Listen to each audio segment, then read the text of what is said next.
Salah satu yang lagi hangat diperbincangkan sekarang adalah soal hak angket DPRD Kabupaten Pati dalam rangka merespons tuntutan warga Pati yang ingin Bupati Pati Sudewa ini untuk mundur begitu. Nah, terkait dengan teknisnya secara hukum karena negara kita adalah negara hukum, hak angket ini bagaimana dan sejauh mana DPRD bisa melakukan hal itu, prosesnya apa saja, seberapa panjang, apa outputnya, apa ujungnya? Saya akan coba diskusikan bersama dengan Profesor Susi Dwi Haryanti, merupakan Guru Besar Hukum Tata Negara Universitas Padjadjaran Bandung. Prof. Susi, apa kabar, Prof? Baik, alhamdulillah sehat, Mas. Baik, Bandung sehat. Terima gimana kasih siang ini? sudah meluangkan waktu di tengah-tengah kesibukannya menerima mahasiswa baru nih kelihatannya nih ya. Ya, betul. Baik, Prof. Susi, bicara soal hak angket, kita langsung spesifik to the point, hak angket DPRD Kabupaten Pati. Hak angket itu apa dan prosesnya itu akan rumit kah? Bahasa Jawanya jelimet kah? Panjang kah? Atau bagaimana, Prof?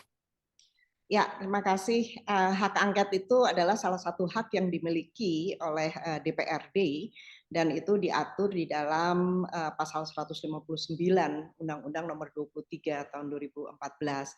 Hak angket itu lazimnya disandingkan dengan hak atas penyelidikan. Ya, Hmm. oleh karena itu, kalau kita bicara mengenai hak angket itu adalah hak untuk melakukan penyelidikan, hak yang dimiliki oleh DPRD untuk melakukan penyelidikan terhadap pemerintahan daerah gitu ya, dalam hal Hmm. ini kebijakan-kebijakan ataupun juga peraturan gitu ya, kebijakan kemudian yang penting dan strategis yang berdampak luas Mhm. pada kehidupan masyarakat, daerah, kemudian negara yang diduga bertentangan dengan peraturan perundang-undangan. Nah, jadi hak angket itu adalah hak untuk melakukan penyelidikan terhadap kebijakan pemerintah daerah yang bersifat strategis dan penting terhadap masyarakat, daerah, dan negara yang diduga melanggar peraturan perundang-undangan. Jadi itu Hmm. adalah pengertian hak angket menurut pasal 159 Undang-Undang Nomor 23 Tahun 2014 tentang pemerintahan daerah. Nah, alurnya akan bagaimana? Kan kemarin sudah oke nih DPRD Kabupaten Pati sudah mengatakan oke akan akan melakukan mengambil hak angketnya.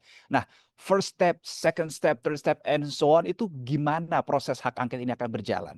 Ya, jadi di dalam undang-undang yang sama, yaitu Undang-Undang Nomor 23 Tahun 2014, diatur juga bagaimana mekanisme atau prosedur pelaksanaan hak angket tersebut dan itu dijumpai di dalam pasal 169.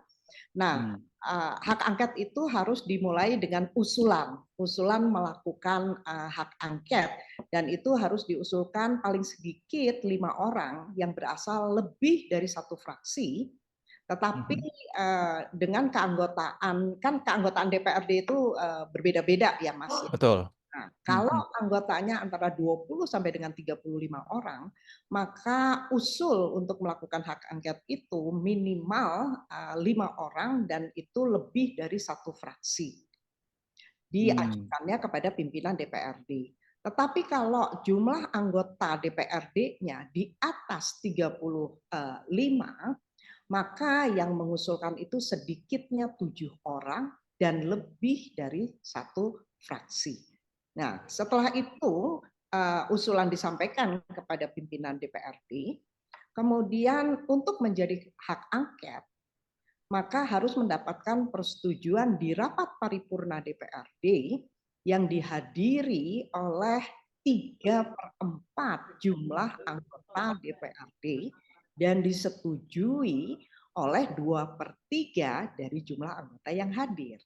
Itu Hmm. dari usul kemudian disetujui menjadi hak angket. Ketika hak angket itu atau usul itu diterima menjadi hak angket, maka kemudian DPRD membentuk panitia angket. Tetapi Hmm. kalau usul itu tidak diterima, dilanjutkan menjadi hak angket, maka usul itu tidak dapat diajukan lagi. Ketika Hmm. panitia angket sudah terbentuk, maka dia akan bekerja selama 60 hari. Dan Hmm. ketika panitia angket itu melaksanakan tugasnya selama 60 hari, apa yang dapat dilakukan atau wewenang apa yang dapat Ya. dilakukan oleh panitia angket?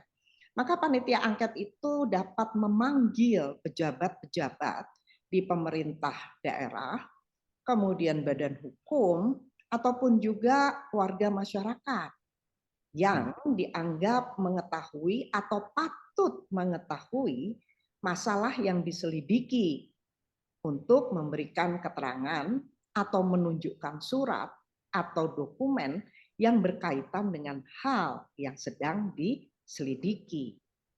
Nah, bagaimana kalau kemudian pihak-pihak yang dipanggil itu tidak datang? Jadi panitia Hmm. angket itu memanggil secara patut. Jadi pemanggilan itu harus secara patut ya Mas. Misalkan harus ada suratnya, kemudian Oh, tempatnya. Nah itu kan pemanggilan yang patut. Jadi nggak jadi boleh. harus ada surat undangan yang nggak bisa by WA, besok kamu Boleh saya undang dong. ke sini gitu, nggak boleh Ya, ya? jadi kan harus melalui undangan-undangan Hmm. resmi, ya. Hmm. Nah, jadi kalau dipanggil secara patut dan dia tidak hadir berturut-turut, maka panitia angket dapat meminta bantuan Kepolisian Negara Republik Indonesia untuk melakukan pemanggilan secara paksa. Jadi artinya apa? Setiap mereka yang dipanggil itu harus hadir. Hmm. Di sinilah letak pentingnya bahwa kalau dipanggil ya harus hadir, wajib hadir itu. Kalau sudah kecuali dia nggak bisa hadir karena alasan-alasan yang sah yang tidak bertentangan dengan peraturan perundang-undangan. Karena kan hukum itu selalu memungkinkan adanya pengecualian. Jadi ada pihak yang dipanggil, baik Ya. itu pejabat, badan hukum ataupun juga warga masyarakat yang dianggap mengetahui atau patut mengetahui masalah yang sedang diselidiki. Nah, kalau mereka Hmm. dipanggil, mereka harus datang. Tetapi kan orang itu bisa saja kemudian dia tidak bisa datang pada saat dipanggil karena apa? Misalnya sedang sakit atau kemudian melaksanakan tugas dinas. Jadi alasan-alasan ketidakhadiran itu pun haruslah alasan-alasan yang dapat diterima oleh hukum. Nah, Hmm. jadi begitu kurang lebih mekanisme kerjanya. Jadi kurang lebih 60 hari setelah selesai ya mereka harus sampaikan kepada pimpinan. Nah, apa kelanjutan dari panitia angket itu atau apa sebetulnya kelanjutan dari hak angket? Kelanjutan dari hak angket itu sebetulnya bisa dinyatakan dengan hak untuk menyatakan pendapat. Jadi apa sih pendapat dari hak angket ini? Dan ini akan berujung, Mas, pada pemakzulan, pada pemberhentian. Hmm. Betul, Mas. Pemberhentian itu hanya sekedar DPRD nantinya. Karena ini kita bicara konteksnya Pati ya. Jika Betul. memang ujungnya adalah pemakzulan, apakah DPRD hanya mengusulkan atau oke ini harus dimaksudkan, kemudian mereka harus berkirim surat kemana untuk memfollow up hasil angket mereka, hasil penyelidikan mereka? Ya, nah jadi kalau misalkan katakanlah keluar ya hak untuk Mm-mm. menyatakan pendapat itu bahwa ini pemakzulan, maka itu diatur di dalam undang-undang yang sama juga, tetapi di dalam mulai dari pasal 78. Nah, Hmm. tadi ini kan berkaitan dengan hak angket itu kan diduga melakukan pelanggaran ya Mas ya terhadap Ya. peraturan perundang-undangan. Nah, dalam kasus Pati tersebut, Mm-mm. masyarakat melakukan protes dengan mengatakan bahwa mereka kan nggak diikut sertakan nih pada saat bupati menetapkan gitu ya, menetapkan Mhm. bahwa pajak itu akan dinaikkan. Nah, Mhm. pajak itu kan harus ditetapkan dengan peraturan daerah, Ya. materi muatan dari satu peraturan daerah. Dan juga ketika kepala daerah itu hendak mengeluarkan kebijakan ataupun juga membuat peraturan daerah, maka dia harus tunduk pada PP nomor 45 tahun 2017. Sepanjang PP ini Mhm. masih berlaku ya Mas ya. Ya, PP ya. itu tentang apa?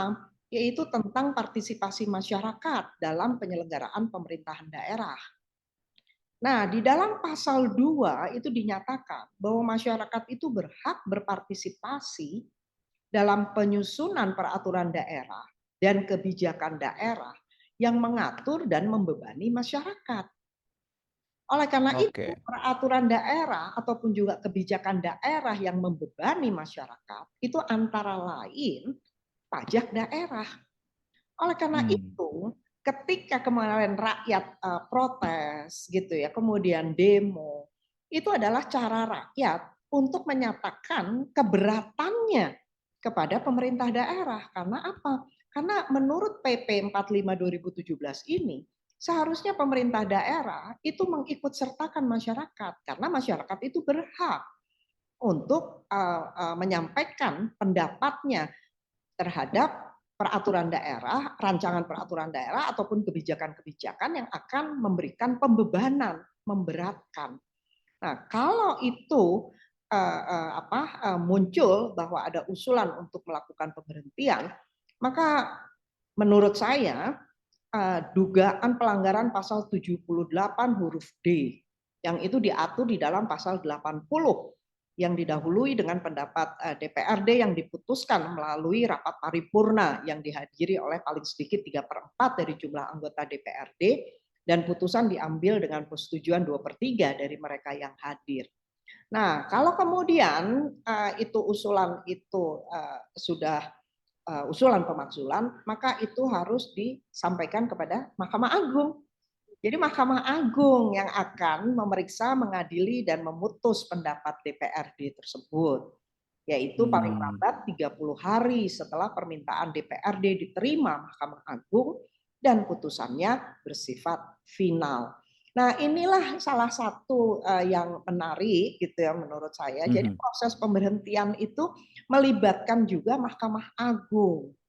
Karena Mahkamah Agung ini kan lembaga hukum. Jadi pemberhentian yang tadi usul dari DPRD yang notabene dia adalah lembaga politik, kemudian dia akan diperiksa, diadili dan diputuskan oleh Mahkamah Agung. Jadi putusannya itu adalah putusan hukum. Nah, itu kurang lebih apa yang diatur di dalam Undang-Undang nomor 23 tahun 2014 gitu. Oke, Prof, setelah dari Mahkamah Agung, karena kita bicara soal bupati ini kan, berarti kita bicara soal Kemendagri di situ, karena bupati ini kan under Kemendagri. Nah, ini apakah setelah ada putusan final dari Mahkamah Agung, apakah kemudian akan bersurat ke pihak Kemendagri, kemudian Kemendagri lah yang nantinya akan sebagai pihak yang akan mencopot dari kepala daerah tersebut atau bagaimana, Prof Susi? Ya, nah jadi setelah ada putusan dari Mahkamah Agung tersebut, maka putusan itu akan pasti diberikannya kepada dari pemerintah pusat gitu ya dalam hal ini, karena ini kan pasal saya harus baca dulu gitu ya Mas ya. Ya. Baca karena memang setelah dari Mahkamah Agung maka harus ada tindakan lanjutan. Gitu. Betul. Karena begini Mas, bisa saja kemudian kalau tadi kan kalau DPRD-nya itu melakukan usulan pemberhentian ya, itulah DPRD. Tapi kan bisa saja kemudian DPRD itu tidak melakukan usulan pemberhentian. Kan bisa saja seperti itu. Nah, kalau misalkan tadi yang dia melakukan usulan pemberhentian, maka apa namanya pimpinan DPRD itu setelah Mahkamah Agung menyampaikan itu, kemudian pimpinan DPRD menyampaikan usul kepada menteri untuk pemberhentian bupati atau bupati atau wakil wali kota atau wakil wali kota. Wali kota. Gitu. Nah, Oke. kemudian menteri itu wajib memberhentikan bupati dan atau wakil bupati paling lambat 30 hari sejak menteri menerima usul pemberhentian tersebut dari pimpinan DPRD. Oke, Prof, memungkinkan tidak misalnya nih DPRD mengusulkannya, oke berhenti nih Bupati. Kemudian kan dilanjutkan ke MA. Kemudian MA bilang setelah memutus, MA berpendapat, oke ini nggak bisa, nggak usah. Memutusnya adalah tidak dilepas atau tidak dicopot dari jabatannya. Nah, ini kan kontradiktif nih, usulan DPRD dan putusan MA. Nah, apakah DPRD bisa melakukan langkah lanjutan atau sudah tidak bisa apa-apa lagi karena mengingat putusannya MA adalah sudah final dan mengikat? Ya, ini adalah satu pertanyaan yang menarik ya. Jadi bagaimana putusan hukum tidak menguatkan putusan atau usulan dari politik tersebut.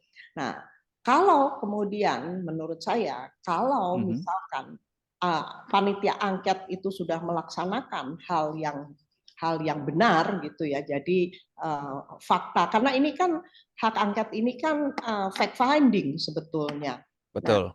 kalau kemudian fact finding itu dilakukan dengan sangat baik, sesuai gitu ya dengan aturan-aturan hukum, maka menurut saya putusan Mahkamah Agung itu tidak akan berbeda jauh dengan putusan DPRD, seharusnya begitu. Nah, Oke. sekarang iya, kecuali kalau misalkan, nah sekarang bagaimana kalau misalkan Mahkamah Agung mengatakan tidak gitu ya? Iya, itu dia pertanyaannya. Tidak, gitu kan. Sementara DPRD mengatakan ini adalah usulan pemberhentian. Nah, inilah menarik menurut saya. Ini akan terjadi semacam benturan kalau kita bicara mengenai asas atau prinsip ya, yaitu antara prinsip negara hukum, karena suka ataupun tidak suka Mahkamah Agung itu kan putusannya final. Ya. Ya kan, putusannya final. Jadi kalau putusan final, ya itulah yang harus diikuti. Jadi putusan Mahkamah Agung itu adalah hukum dan dia harus diikuti. Nah, jadi apa yang dilakukan oleh Mahkamah Agung itu adalah memeriksa apakah usulan-usulan yang dilakukan, usulan pemberhentian yang dilakukan oleh DPRD sebagai lembaga politik, setelah itu diperiksa oleh Mahkamah Agung menurut ketentuan atau norma-norma ataupun prinsip-prinsip hukum, tetapi ini tidak terbukti secara hukum, maka menurut hukum seharusnya itu yang dipatuhi itu adalah putusan Mahkamah Agung. Oke, baik, ternyata masih cukup panjang ya waktunya, 60 hari di tingkat DPRD, kemudian 30 hari di Mahkamah Agung, kemudian masih 30 hari lagi di tingkat kementerian dan seterusnya. 60, 30, 30, 120 hari, masih cukup lama begitu ya untuk prosesnya ini. Kita akan nantikan bersama Prof. Susi 120 hari ke depan maksimal bagaimana dinamika di Pati secara khusus karena yang terjadi ini di Kabupaten Pati, Jawa Tengah. Terima kasih Prof. Susi untuk diskusinya dan juga perspektif yang diberikan, wawasan yang diberikan pada kesempatan kali ini. Semoga kita nantikan terus bagaimana perkembangan ke depan. Terima kasih, Prof. Susi. Sehat selalu, Prof. Selamat siang. Selamat siang, Prof. Susi. Itu tadi, saudara, diskusi saya bersama dengan Profesor Susi Dwi Haryanti, merupakan Guru Besar Hukum Tata Negara Universitas Padjadjaran Bandung, mengenai hak angket DPRD Kabupaten Pati merespons tuntutan warga untuk mencopot Bupati Sudewo dari jabatannya. Kalau Anda punya komentar, punya opini, punya pendapat, silakan. Saya tunggu di kolom komentar. Salam SCTV.